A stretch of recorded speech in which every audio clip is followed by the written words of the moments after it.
शादी में झगड़े और मिसअंडरस्टैंडिंग खत्म करने के लिए कोई उपाय? उसको खत्म करने के लिए घर के अंदर है ना एक क्रिस्टल बॉल ईशान कोण में रखनी चाहिए उससे, और बेडरूम के अंदर शीशा नहीं होना चाहिए।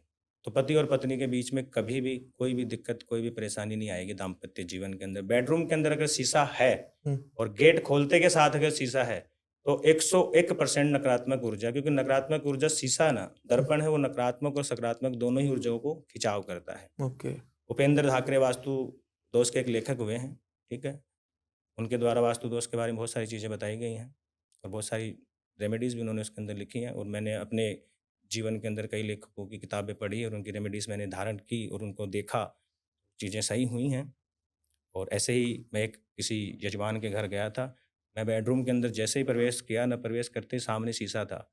मैंने उसको बोला कि भाई शीशा हटा दे, तेरा दाम्पत्य जीवन है ना कल से ही सही हो जाएगा। 101% दूसरे दिन ही सही हो गया। एक ये भी सुना है, मुझे शीशे से याद आया, सॉरी, हम्म। कि छोटे बच्चों को शीशा नहीं दिखाना चाहिए, ऐसा होता है कुछ? हाँ, बचपन में जब एकदम बच्चा 3 4 5 साल का होता है तब तक है, उसके बाद में कुछ खास नहीं। उसके अंदर भी कुछ चीज़ें होती है, जैसे कोई बच्चा गंडमूल में पैदा हुआ है, हाँ, अगर गंडमूल में पैदा हुआ है तो 5 नक्षत्र होते हैं। उन नक्षत्रों के अंदर बच्चा, जैसे मघा नक्षत्र है, मूल नक्षत्र है, रेवती नक्षत्र है, अश्लेषा है, भरणी है, ये 5 नक्षत्र है। ये पांचों नक्षत्रों के अंदर बच्चे का जन्म होता है, चाहे वो बच्ची हो या बच्चा हो, तो वो गंडमूल कहलाता है। एक 13 दिन का गंडमूल होता है, एक 17 दिन का गंडमूल होता है और एक 27 दिन का गंडमूल होता है। 27 दिन का जो गंडमूल होता है वो ननिहाल पक्ष की ओर, यानी कि बच्चे के ननिहाल पक्ष पे थोड़ा प्रभाव डालता है। ओके। गंडमूल पे जब बच्चा पैदा होता है वो अपने माता पिता के लिए भी कष्टदायी सिद्ध हो सकता है। जैसे आप देते हैं ना, पता होता है हमें कि नॉर्मल डिलीवरी होने वाली है, अचानक से ऑपरेशन करना पड़ता है, ठीक है। तो ऐसी चीज़ें उस समय देखी जाती। अनमैरिड लोग जिनकी शादी हो ही नहीं रही, रुकावट आई जा रही है, उनके लिए कोई उपाय है? शादी नहीं हो रही है उनको ना किसी ब्राह्मण या किसी एस्ट्रोलॉजर से परामर्श लेना चाहिए, क्योंकि जब तक ये नहीं पता चलेगा कि शादी क्यों नहीं हो रही है, रीज़न क्या है, जब तक रीज़न सामने नहीं आएगा तब तक तो कहने का मतलब उपाय भी सामने नहीं आएगा। क्योंकि कुछ समस्याएं ऐसी होती है जिनका अध्ययन करना पड़ता है, बिना अध्ययन के ना वो उपाय काम नहीं आते। नॉर्मली अगर मैं कोई उपाय बताऊंगा तो वर्क नहीं करेगा वो। वर्क नहीं करेगा। बाकी शादी के लिए और तो विष्णु हरिवंश पुराण के अंदर लिखा हुआ है, पर वो परामर्श से ही काम आता है। क्योंकि शादी विवाह की, अगर किसी की शादी नहीं हो रही तो बेसिकली ये एस्ट्रोलॉजी के हिसाब से अगर देखा जाए तो बेसिकली या तो कोई कालसर्प दोष के कारण नहीं हो पा रही होगी, या किसी मंगल दोष के कारण नहीं हो पा रही, या कोई और ग्रह दोष लगा होगा, कोई नीच भंग राज योग हो सकता है। तो वो तो ये योग है, ये सारे कुंडली से ज्ञात होते हैं और हस्तरेखाओं से भी ज्ञात होते हैं। तो ऐसी स्थिति के अंदर तो परामर्श लेकर के ही जब काम करना चाहिए। ऐसे में नॉर्मल रेमेडीज मैं तो मैं आपको ये कह सकता हूँ, शंकर और गौरी की पूजा कीजिए, कल्याण होगा।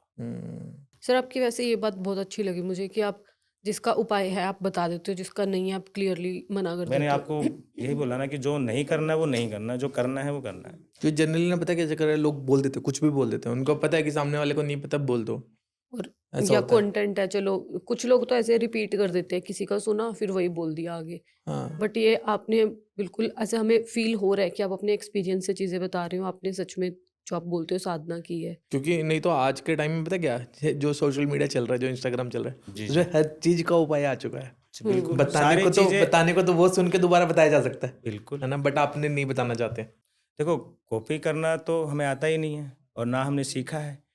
मैंने आपको कहा ना कि गुरुजी ने दीक्षा लेने के बाद में गुरु ने एक ही बात कही थी कि बेटा ये मेरी सीख है, इस सीख को हमेशा याद रखना, और वो सीख आज तक मेरे काम आ रही है कि बिन मांगे मिले मोती, मांगे मिले ना भीख। यही हमारे गुरुदेव की सीख।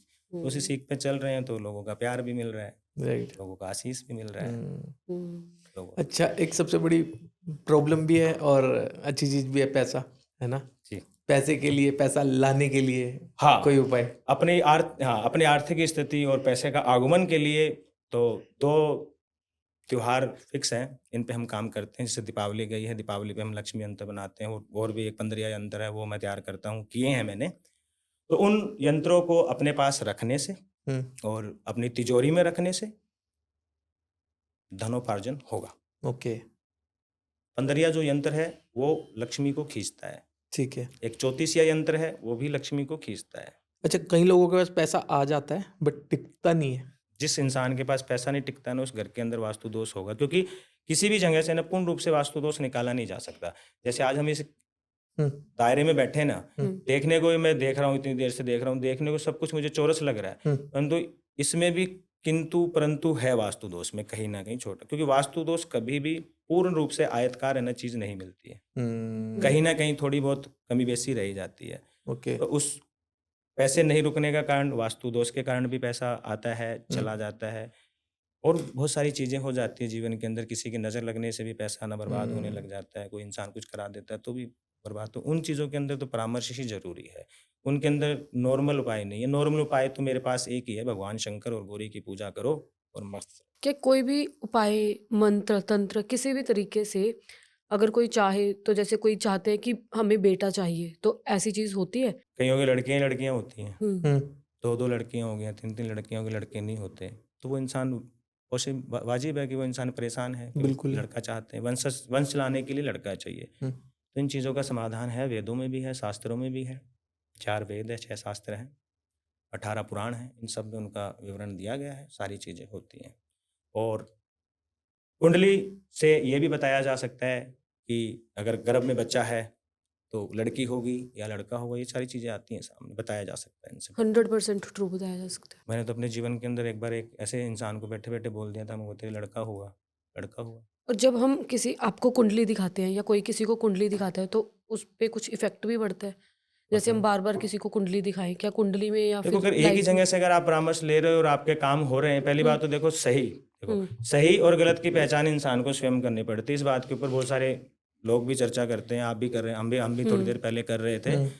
तो सही और गलत की पहचान तो इंसान को स्वयं की खोज करनी पड़ती है। जब आपको सही परामर्शकर्ता मिल गया तो फिर वो पॉसिबल ही है कि आप किसी के और के पास नहीं जाओगे। नहीं, जैसे हम किसी को मानते हैं, मान लो कोई और है, वो भी हमें अच्छा ही लग रहा है, वो भी मतलब ज्ञान है या फिर कुछ वो अच्छा बता रहा है, तो हम ले ही सकते हैं ऐसे तो? बिल्कुल ले सकते हैं। देखो, तो जहाँ उनको भी से दिखा अच्छा सकते कुछ हैं। मिले वहाँ से लो, ग्रहण हाँ, करना है। तो हम बहुत लोगों को कुंडली दिखाते हैं, तो उसका कोई नेगेटिव इफ़ेक्ट भी होता है? मैं नहीं, वो जानना उसमें चाह कोई रही थी। कुंडली दिखाने से कोई नेगेटिव इफेक्ट नहीं होता और है। हाथ दिखाने से? हाथ दिखाने से भी नहीं होता है। ओके। बस हाथ अगर दिखाना है, हुँ, अगर हस्तरेखा कभी भी दिखानी हो, तो 12 बजे से पहले-पहले दिखाइए, दिन के 12 बजे दिन से। के 12 बजे से पहले। क्योंकि हस्तरेखा का जो अनुमान है, हस्तरेखाएँ जो चलती हैं, सूर्य उदय से सूर्यास्त के अनुसार चलती हैं। Okay, okay. तो जैसे-जैसे 12 बजे के बाद में पहर स्टार्ट हो जाती है। ठीक स्टार्ट हो है। जाता है, ठीक है? तो धीरे-धीरे दोपहर। वो सूर्य देव तो घूमने लग जाते हैं ना, तो हुँ, उस प्रकार से ना फिर वो चीज़ें ना धीरे-धीरे, धीरे-धीरे। और कुंडली का भी ऐसा ही है। हुँ। सही जातक होगा या सही कहने का एस्ट्रोलॉजर होगा तो सूर्योदय के बाद में 6 वो बजे के बाद नहीं विश्लेषण नहीं देखना करेगा। चाहिए। मैं नहीं करता, मेरे गुरुदेव नहीं करते थे, मेरे पिताजी नहीं करते थे, मेरे दादाजी नहीं करते थे, ठीक हुँ। है?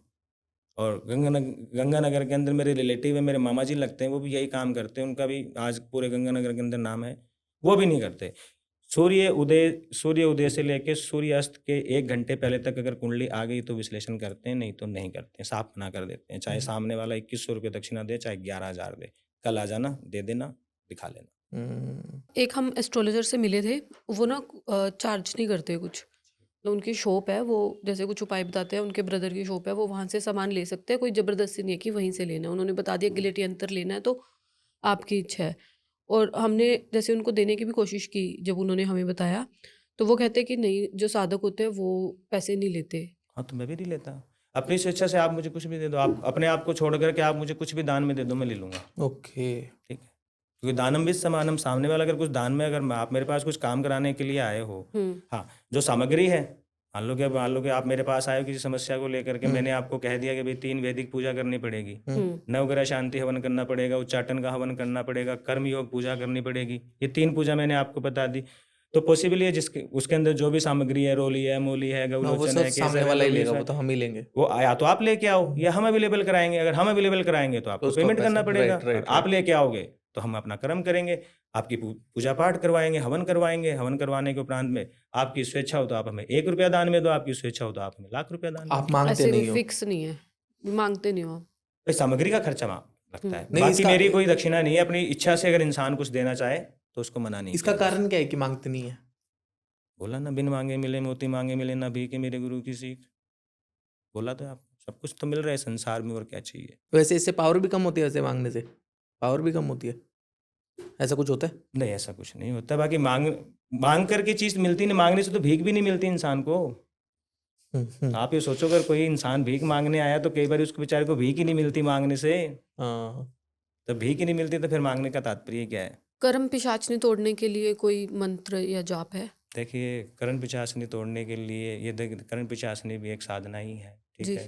कर्ण पिशाचनी साधना से कोई गलत कार्य नहीं होता है, भले के लिए जितनी भी साधनाएं होती है ना, अधिकतर साधक भले के लिए करते हैं। और जितने भी कोई जादू टोना होते हैं ना, वो सिर्फ साधना साधक को मजबूत बनाती है, स्ट्रॉन्ग बनाती है, पावर्स देती है उसको बुरी शक्तियों का सामना करने की शक्ति देती है, आत्म देती है, विश्वास देती है उसको। ये है साधक की परिभाषा, ठीक है।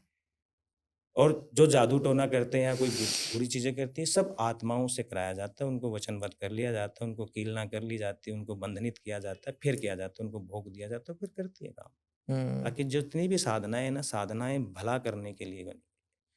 आदि शक्ति ने भी यही कहा है, शिव ने भी यही कहा है, विष्णु ने भी यही कहा है, ब्रह्मा ने भी यही कहा है, और ग्रंथ भी यही कहते हैं। चाहे गुरु ग्रंथ साहिब है, चाहे बाइबल है, चाहे कुरान शरीफ है, चाहे रामायण है, चाहे जैसे हम धर्म के ऊपर अभी थोड़ी देर पहले हम बात कर रहे थे, गुरु गोविंद सिंह जी का तो नाम आप सुने ही हैं, सब जानते हैं। गुरु ग्रंथ साहब मैंने पढ़ा नहीं है, परंतु मुक्तसर के अंदर जब 40 नुक्ते उनको छोड़ गए थे, कि वो 40 जो उनके साथी थे उनको छोड़ करके ना घर आ गए थे कि हम नहीं लड़ाई करेंगे, तब गुरु गोविंद सिंह जी अकेले पड़ गए।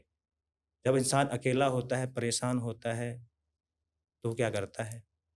किसी को याद नहीं करता, वो ऊपर वाले को याद करता है कि भगवान अब तू कोई रास्ता निकाल, हे परमपिता परमेश्वर अब तू मुझे कोई राह दिखा। तो जब उस गुरु गोविंद सिंह जी ने इतना सोचा और इतना जब विचार विमर्श किया, तो करने के उपरांत उन्होंने भी चंडी का पाठ किया था।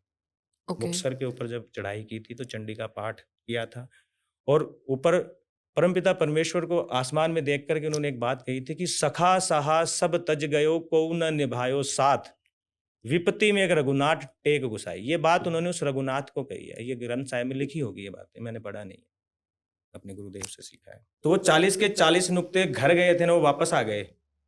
जिस भाव से वो घर गए थे ना, तो उनकी औरतों ने कहा कि तुम गुरु को छोड़ करके आ गए हो, तुम तो बैठो घर में, हम जाएंगे, हम गुरु के साथ लड़ेंगे, हम गुरु के साथ खड़े होंगे। तब वो कि तुम मर्द होकर के आ गए, हमारे अंदर इतना जज्बा है, हम औरत होकर के, क्योंकि नारी शक्ति बहुत बड़ी शक्ति होती है। नारी को कभी कम नहीं आंकना चाहिए। एक नारी सब पे भारी होती है, आदि शक्ति का रूप होता है। और नारी जब इंसान को जगाती है और इंसान के लिए कुछ करती है ना, तो उस इंसान की कामयाबी को कोई रोक नहीं सकता। जब नारी किसी को डुबोने पे आ जाए तो उस इंसान को कोई बचा नहीं सकता। हकीकत है, इतिहास उठा के देख लो, शंकर भगवान को भी पार्वती की बात माननी पड़ती है। कई काम है ना शंकर भगवान को भी करने पड़ते हैं।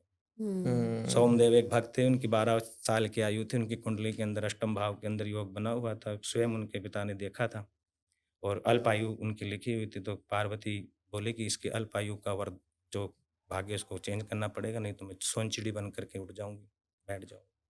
तो शंकर भगवान को करना, क्योंकि शंकर भगवान अजर अमर अविनाशी, आकार निराकार, कोई आकार नहीं है। पार्वती माता ने बार बार जन्म लिया है, वो अमर नहीं हुई, तो अमर कथा सुन नहीं पाई।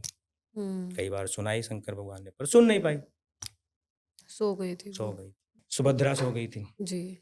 पूरी चक्रव्यूह से बाहर जाने की तो युक्ति समझ में आ गई। आने की ये भी एक बड़ा इफेक्ट पड़ता है जब नारी गर्भ में बच्चा होता है ना, और जिस समय उस नारी के जैसे भाव रहते हैं, जैसा उसका खान पान रहता है, जैसी उसकी सोच रहती है, वैसा ही अंदर से ना उस प्राणी बाहर आता है। हकीकत है। ओके। जो भी कार्य है ना, जो भी चीज, सब मेंटलिटी का काम है।